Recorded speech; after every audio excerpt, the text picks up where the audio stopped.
Olá, seja bem-vindo à Culturaria da Rê. No vídeo de hoje eu vou mostrar para vocês alguns paralelos entre a vida do Buda, Siddhartha Gautama, e o mito do herói que a gente tem na mitologia, com uma estrutura que fala do desenvolvimento do ser humano. Então eu quero mostrar para vocês como a história de um se reflete na saga do outro, ok? Vem comigo aqui até o fim do vídeo que eu vou te mostrar. Faça esse vídeo chegar a mais pessoas no YouTube. Deixe seu joinha, se inscreva no canal e ative o sininho. Toda semana tem vídeo novo por aqui. Agora, vamos para o nosso conteúdo. A minha intenção com o vídeo de hoje é mostrar para vocês como a gente tem o mito do herói refletido em diversos pontos, em diversas histórias e em diversas culturas. E para isso eu vou trazer a história da vida de Siddhartha Gautama, conhecido como Buda, né, chave central de toda a tradição budista, e como essa história reflete diversos dos passos que a gente viu no mito do herói. Se você ainda não viu, a gente tem um videozinho aqui no canal falando sobre a jornada do herói. Aconselho fortemente que você dê um pausezinho aqui, veja aquele vídeo e retorne. Você vai aproveitar muito mais esse vídeo se você tiver fresquinho na sua cabeça os passos da jornada do herói. Porque a gente vai poder ver muitos desses passos aqui na vida do príncipe de Kapilavastu, né, que fica no sul do Nepal, que é o Buda e que nasceu em 621 a.C.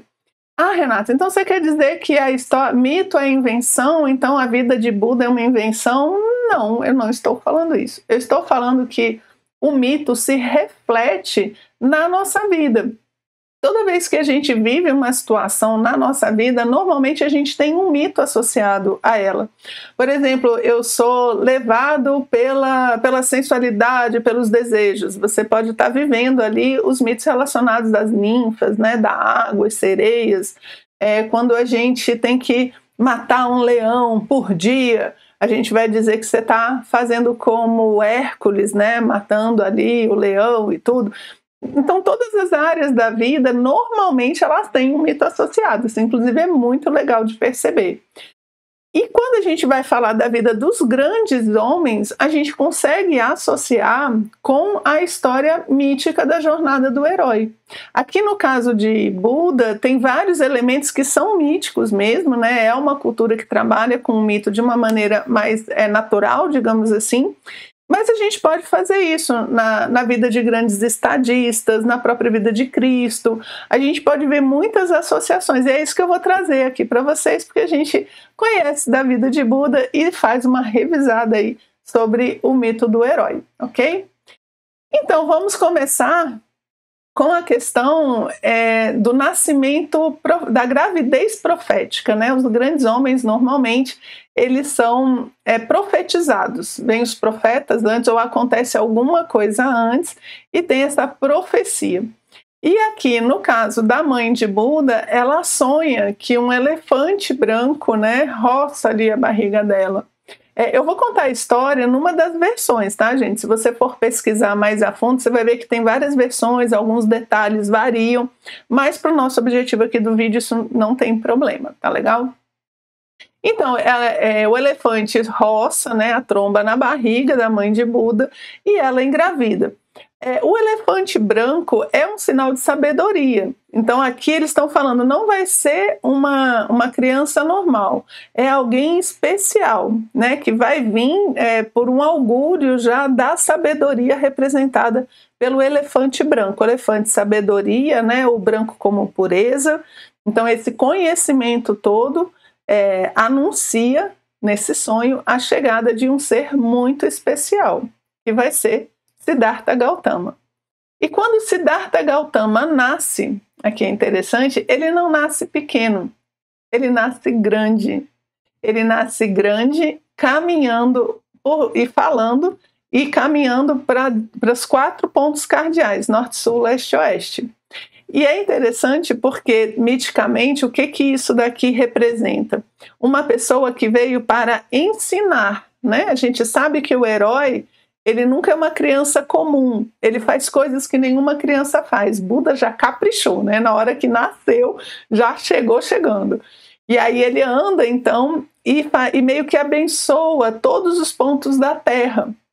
É interessante, ele não vai precisar aprender as coisas, porque ele já sabe as coisas.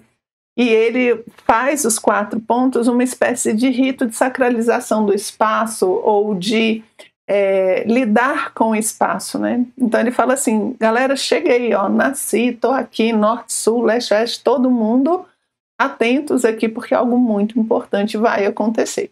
Então tá aí uma imagem, né, falando do nascimento de Buda. Buda, então, existe uma certa profecia em cima dele também, de que ele pode não querer ser o rei da cidade. O que acontece? O pai quer muito que Buda, que Siddhartha Gautama ainda, né, continue, digamos assim, os negócios da família, que ele não se transforme num asceta, enfim, não se dedique a outros assuntos. E como tem essa profecia de que se ele encontrar, né, essa vocação, ele vai ajudar o mundo, mas vai sair de casa, o que o pai faz? Coloca ele dentro do palácio e ele vive só dentro do palácio. Aqui, gente, não é cárcere privado, não. Você tem que imaginar um palácio, dentro dessa tradição, quase como uma pequena cidade, né? Você tem vários palácios, várias pessoas que moram lá dentro, é como uma pequena comunidade. Só que ele não sai daí, ele vive lá dentro. Por quê? Porque o pai não quer que a tal da profecia se cumpra. E quando ele tem 16 anos, o pai casa ele ali, né? Isso, de fato, ele casa com uma pessoa da família, ele tem um filho, ou seja, Buda está... Siddhartha Gautama ainda, né? Ele está construindo as suas raízes no mundo material, na vida comum, ok? Só que aí tem um dia, e aí tem várias versões também, de para onde que Buda vai, né? E eu gosto muito da versão de que Buda está indo para um parque de diversões que apareceu na cidade, e ele quer sair de qualquer forma. E por que eu gosto dessa história? Porque é muito legal você imaginar que a busca por uma certa alegria, né? Parque de diversão, pelo menos para mim, é um negócio sempre muito alegre, muito gostoso de estar, né? E ele buscando por essa experiência, ele vai ter os seus passeios. E nesses passeios vai mudar tudo na vida dele, né? Então, quando a gente está procurando essa alegria, vão acontecendo as coisas, né? Eu acho bem interessante. E ele faz, então, são 4 passeios, né? Os passeios de Buda. Não faça como eu, gente. Eu fui procurar na internet uma imagem dos 4 passeios de Buda, só saiu parte turística, né? Eu quase comprei um pacote para ver a Buda, porque você põe passeios, né? Os 4 passeios de Buda, veja a estátua enorme de Buda, não sei aonde, viagem de 5 dias para entender o budismo. Aí não achei o que eu queria, mas acabei conseguindo nos meus arquivos antigos aqui essa imagem que fala dos 4 passeios de Buda, que não são passeios turísticos, né? São os passeios que vão mudar a vida de Siddhartha Gautama. O que acontece? Ele resolve sair, né? E aí o pai, sabendo que ele já está grande, não tem mais condições de deixar ele lá dentro, ele ainda tenta fazer com que a cidade toda seja perfeita, em todo o trajeto que ele vai fazer, do palácio até o lugar, né, para onde ele está indo, tudo vai ser perfeito. Então ele manda limpar os lugares, fechar as janelas, não só deixar pessoas saudáveis, enfim, como se fosse um mundo perfeito, um show de Truman budista aqui, né? É como se fosse aquele filme do show de Truman, tudo é perfeito em volta, e ele tenta, então, dominar essa experiência, só que não funciona muito bem. Buda sai com seu cocheiro, e aí, dentro do mito do herói, é o chamado, né? O chamado de Buda vai acontecer nesses passeios que ele vai fazer.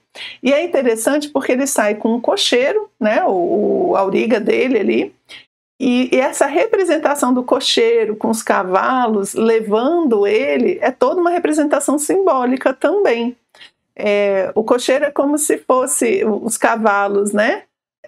Tipo de Platão, os cavalos que representam as forças da personalidade, que estão levando ele ali, né? O próprio cocheiro como sendo a consciência, aquela que vai explicar, ter contato com o mundo, e o próprio ser ali que precisa vir à existência, que é o Buda, sentado, fazendo, né, a sua experiência no mundo, sendo levado pelo seu cocheiro, né, dentro da sua carruagem. E no primeiro passeio, então, eles veem uma pessoa de muita idade, bem velhinha, com a bengala, com dificuldade de caminhar e tudo. E Gautama nunca tinha visto alguém com tanta idade. E ele pergunta para o cocheiro, ele fala, meu filho, o que é isso? Nunca vi um negócio desse. O que é isso? Por que esse homem anda assim tão curvado? Por que ele tem uma bengala? Aí ele responde, Gautama, meu filho, se você tiver sorte, você vai passar por isso também. Isso é o passar do tempo, é a idade. Vai acontecer com todos que tiverem a sorte de viver tanto quanto este senhor aqui teve. Então ele fica com aquilo, né? Ele fala, poxa, mas é difícil, ele não consegue andar e tal, deve sofrer muito. Ele começa a pensar sobre o assunto. Aí no segundo dia que ele está indo para esse lugar, ele encontra uma pessoa doente, extremamente doente. E ele de novo fica assim, nossa, mas o que é isso? Essa pessoa não para aí de tossir com os bofos, o que está acontecendo? Ele fala, isso daqui é a doença. Todos nós vamos ficar doentes um dia, não há como não ficar doente, não há como pular essa experiência da vida. Todo mundo vai passar por esse sofrimento em algum momento. E por fim, quando ele está caminhando, eles veem um corpo morto, uma pessoa morta, né? E ele fala, mas e aí agora que eu não estou entendendo nada? E essa pessoa aqui, aí o cocheiro deve ter olhado pensando assim, meu filho, fala sério, né? Esse aqui você não tem chance mesmo. Esse aqui é a morte. Todos nós vamos morrer. Porque a vida é efêmera. Não me diga que tu não sabia, né? Só faltou falar isso. Aí ele fala, não, aqui então é a morte. Todos nós vamos ter que encarar a morte. E aí o Buda fica pensando, nossa, a velhice vai tirando, né, toda essa energia da pessoa, vai trazendo uma série de sofrimentos, as doenças também vão minando a pessoa, ela sofre muito, até que vem esse grande sofrimento da morte, que tudo acaba. E Buda fica, meu Deus do céu, por que existe tanta dor no mundo? Por que existe? Como é que eu posso ser feliz? Imagina ele, né, fechadão lá na sua cidade, se existe tanta dor no mundo. E aí ele encontra, então, né, no seu último passeio, os ascetas, que são as pessoas que vão procurar pelas respostas, né, que vão dar as respostas para a vida. E aí Buda, então, entende isso como o chamado dele. Qual é o chamado dele? É se dedicar, né, não mais à vida da matéria, que ele vive ali no palácio, né, com confortos, com luxo, mas se dedicar à busca da resposta dessa pergunta. Como ser feliz no mundo com tanta dor? Qual é a origem da dor humana? Essa é a pergunta que Buda quer fazer. Faz, né? E que ele quer responder. E aí, gente, todos nós temos essa pergunta quando a gente vê uma cena dolorosa, uma cena injusta, uma pessoa passando fome, aquela dor que vem, né? Ela é também a dor de Buda, é a dor pelo sofrimento da humanidade. E essa dor, qual é a diferença? É que Buda leva a sério e vai procurar a resposta. Nós muitas vezes não procuramos a resposta, a gente simplesmente fala assim, a vida é assim, a vida é injusta, pois é, que coisa, né? E a gente não busca, às vezes a gente até ajuda, né? Tipo, eu apoio um projeto, né? Talvez você apoie um projeto para ajudar as pessoas e tudo, mas assim, isso não é uma resposta. A gente está tentando solucionar de alguma forma, mas eu não respondi por que existe tanta dor no mundo, ok? E Buda vai procurar essa resposta. Então, depois de ouvir o chamado do herói, né, ele vai agora viver o que a gente chama da partida. Ele vai partir. O que é o partir do herói? É largar tudo para trás em busca das respostas, em busca da aventura. Ele atende o chamado da aventura, que é o chamado da sua alma, do seu próprio ser, para realizar, né, o seu destino. E ele faz isso, então, dentro da história dele, quando ele deixa a esposa e o filho, né? Ele deixa os dois e sai sozinho para procurar pelas suas respostas, né? Ela está muito bem cuidada, tá, gente? Ela fica lá no seu palácio, muito bem cuidada, sem problema nenhum. E só que agora sem Buda. Por quê? Porque ele vai procurar as respostas para a vida dele. E por que que ele tem que largar, no caso aqui, a esposa e o filho e o palácio, representando tudo isso para trás? Porque não há como você caminhar na jornada se você não desliga do passado, porque no passado não tem as respostas. Você precisa de respostas que estão para frente. E aí é por isso que ele tem que realmente deixar a família para trás. Porque elas são a representação, né, miticamente, simbolicamente, de todo o passado que ele viveu e que não deu respostas. E que ele agora precisa abandonar. Por isso que é a grande partida, tá? Aí ele vai ser um asceta. Gente, Buda, Siddhartha Gautama, é sério. Falou que é para fazer jejum, então vamos fazer jejum, vamos fazer esse negócio direito, né? E ele faz um jejum fortíssimo, fortíssimo. Diz que ele fica assim, totalmente esquelético e muito fraco, extremamente fraco. Ele era o mais asceta entre os ascetas, né? Porque falaram, ó, os ascetas são essas pessoas aí que estão procurando essa resposta, talvez eles possam te ajudar. E ele então se entra, né, dentro desse asceticismo que existe ali na tradição dele, na época que ele nasce. E ele então chega ao extremo de estar completamente debilitado. Aí, né, várias versões falam, tem uma que diz que chega uma moça, né, muito jovem, provavelmente representação da vida mesmo, e oferece para ele uma tigela de arroz.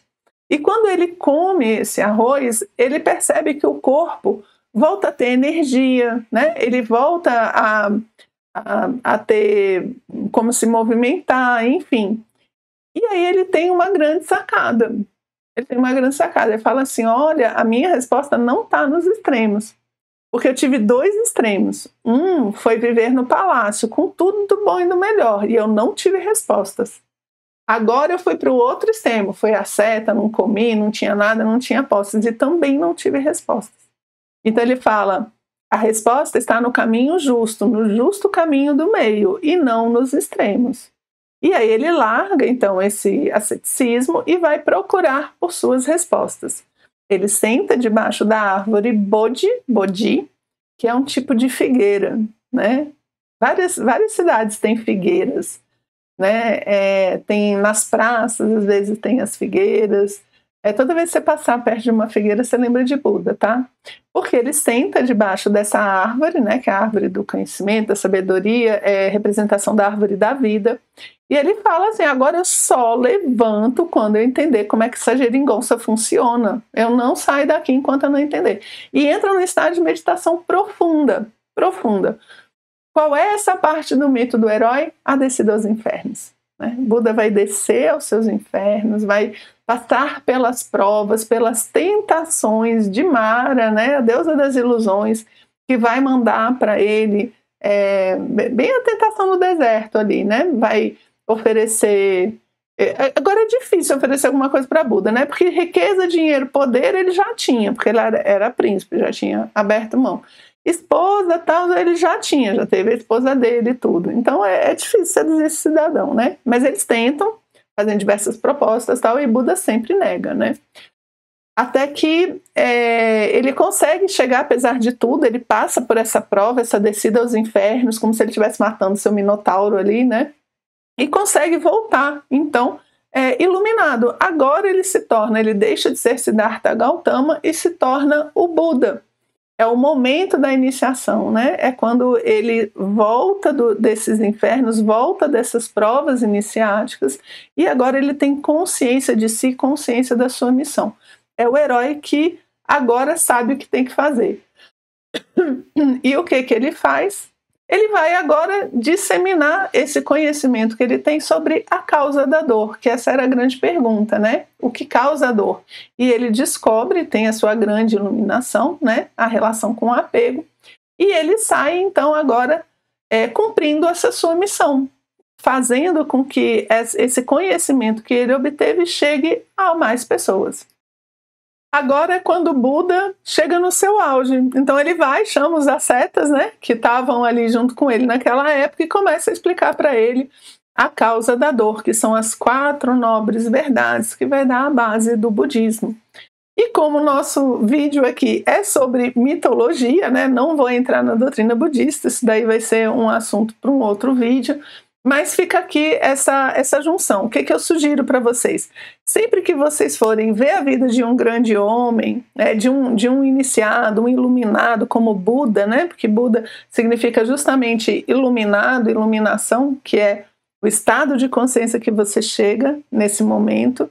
Sempre que você pega esses homens grandes da história, eles vão ter uma vida mística. Os santos, as santas, né, todos esses personagens, você percebe a jornada do herói.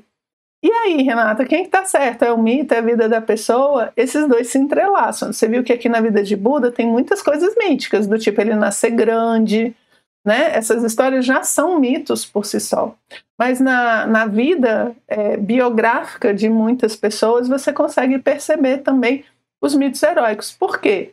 O mito heróico não fala da evolução humana? Não é isso? Eu não comentei com vocês que os mitos heróicos estão falando de como é que a gente deve viver a nossa vida, ou seja, ele é vivenciável, ele pode ser vivido, e às vezes algumas pessoas vivenciaram eles, e por isso que quando a gente vê a vida delas, a gente vê um mito heróico acontecendo, ok? Então era isso que eu tinha para hoje, espero que você tenha gostado, e a gente se vê no próximo encontro.